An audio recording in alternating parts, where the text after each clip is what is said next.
again, don't take my word for it. Look for the listings. I'm seeing them Yep. in some of my markets, a lot more seller financing options. And so I think if sellers can kind of understand this, they may not have to take on the 100% of the weight. Now they're more like willing to maybe make more aggressive, terms on their seller seconds when they're getting a big chunk of their money up front. All righty, folks, as expected, more and more One Rental at a Time fans are executing the 50-40-10. This is something that we cobbled together with the folks at Velocity Mortgage and Stephen Dow a couple of years ago. It was frankly more theory than practical back when it was a seller's market. But guess what? It's a buyer's market, and the 50-40-10 is working. Let's welcome Stephen Dow to the show. How you doing, buddy? Good morning. I'm doing well. And yourself? Awesome. Let's get that marketing shtick out of the way, and then we'll get into the meat at hand. Although I work very happily for Velocity Mortgage Capital, all the ideas and topics discussed on this channel, that of my own. So let's get going. So again, I think the 50-40-10, it was always sexy, right? Velocity Mortgage offers a 90% CLTV combined loan to value, which means Velocity come in for the first, the seller takes a second, and the investor comes in with only 10% down. This could be done on any investment property, from single family homes to duplexes to quads to apartment buildings. Hello, apartment buildings. But back when you and I kicked this off 2.5 years ago, it was really theory, right? It was a seller's market. Sellers were getting their prices. Things were flying off the shelf. It still worked. Don't get me wrong. And people did them. Shout out Lumberjack for doing one. But it's a buyer's market. And this sexy, powerful, once-in-a-lifetime tool that Velocity offers, this 90% CLTV, is going to be used more and more and more. And we have an example. We can just use first names of somebody taking down a multifamily with this program. Yes. We got the appraisal back, everything supported the purchase price. And so it was a 2 to 4 unit multifamily at a no ratio loan. So there's really nothing else that's going to disqualify you at this point. Now it's just trailing documentation, making sure, insurance coverage matches as far as, property address, mortgagee clause, amounts, stuff like that. And the rest is a foregone conclusion. Yeah, so let's just use a number, for example. Let's say this multifamily was purchased for $400,000, $100K a door, whatever. That means that you, Velocity, are under the 50-40-10 angle, would come in for $200,000. Right. The seller would take back $160,000 as a second, and then the borrower, or the investor 40. in this case, would come in with 40, right? Right. But that sounds really cool. But the power is that second, that 40%, you can negotiate a lower than traditional interest rate. So I don't know if you can say, but I'm going to ask because that's just who I am. Do you know what the interest rate is on the second in this particular example? He's going to go look it up. I'm going to look it up because, it's low. That I know. And here's the thing, to be honest, because although for underwriting purposes, we're going to need it at a certain percentage as far as the term or interest rate. Right.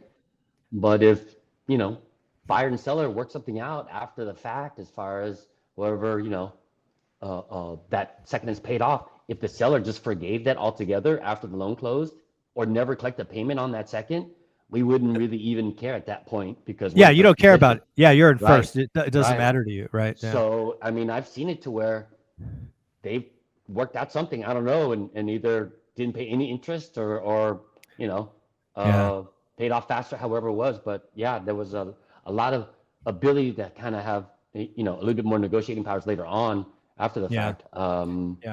Yeah, because I've seen some of these deals go down where that second, in this case, $160,000 is 0, 1, 2. I even did one myself where there was no interest, no payments for 5 years.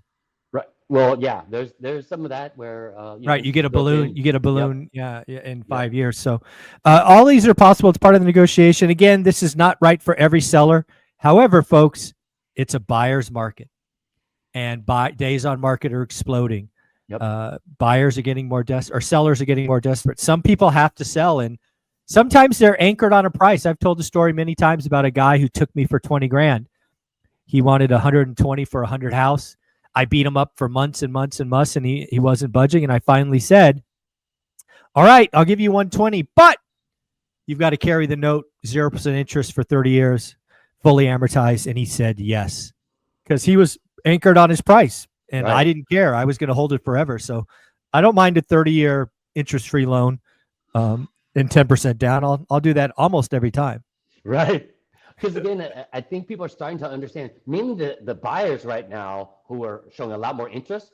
Because I mean, this is more of a buyer's show as Yeah. well as the buyer's market. But the real key is to get the word out to the sellers. Because I think once they understand the power of this and they can apply it to their strategy or needs, then it's just the easy, like, now I'm just looking for investors with 10% down. Who would want to? You know what I mean?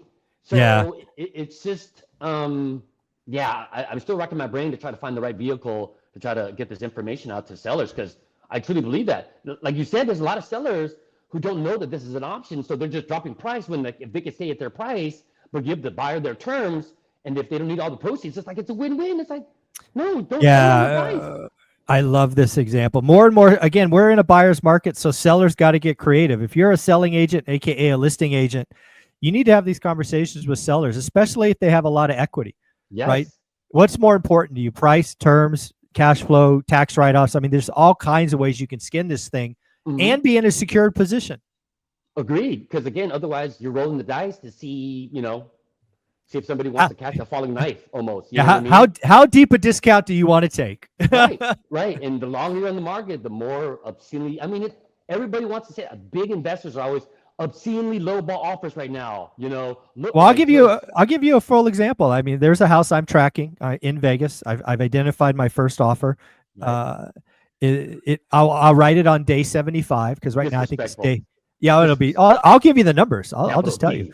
Right now it's $399, and my offer on day 75 will be $300K cash.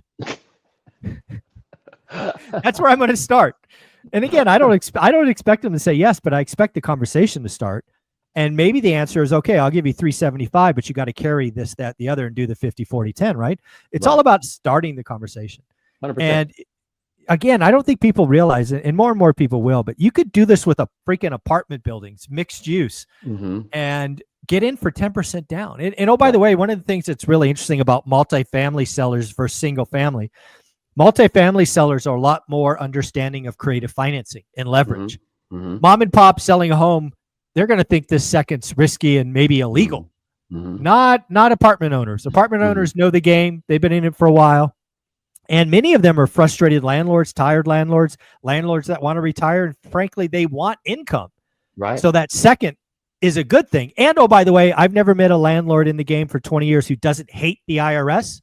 And the last thing they want to do is pay more taxes with depreciation, recapture, and all of that. Right. So again, a 40% carry helps them. You got to learn all of this stuff. Right. Agreed.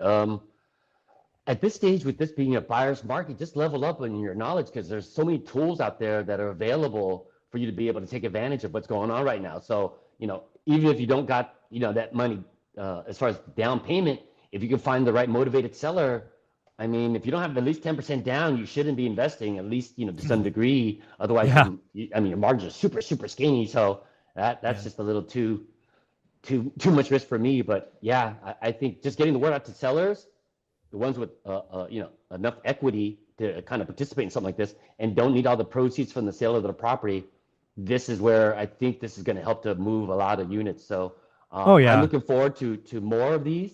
I know that, again, don't take my word for it. Look for the listings. I'm seeing them in some of my markets, a lot more seller financing options. And so I think if sellers can kind of understand this, they may not have to take on the 100% of the weight. Now they're more like willing to maybe make more aggressive, terms on their seller seconds when they're getting a big chunk of their money up front. So yeah, that's why I can't sleep, Mike. I'm always trying to think, how do I get this message out to sellers, man? We were talking about that before we started the video. Yeah. We were like, how are you? I'm tired. Folks, at the end of the day, the 50, 40, 10, 90% CLTV is a product Velocity Mortgage Stephen Dow brings to the table. It is going to become the most powerful tool. This is just another example of somebody doing it. In a buyer's market, it is the Swiss Army knife to get best price, best terms, best rate, best payment, low down. Again, apartments, houses, whatever it is, investment properties. Stephen, if somebody wanted to talk shop, what do they do? Email's best. I'm always on the move. Like just flew in last night from traveling for work, so email is probably going to be the best because if I can't reach it right away, I can delegate to my team so you get the best response time. Make sure in the subject line you put the acronym ORaaT to make it past the firewall.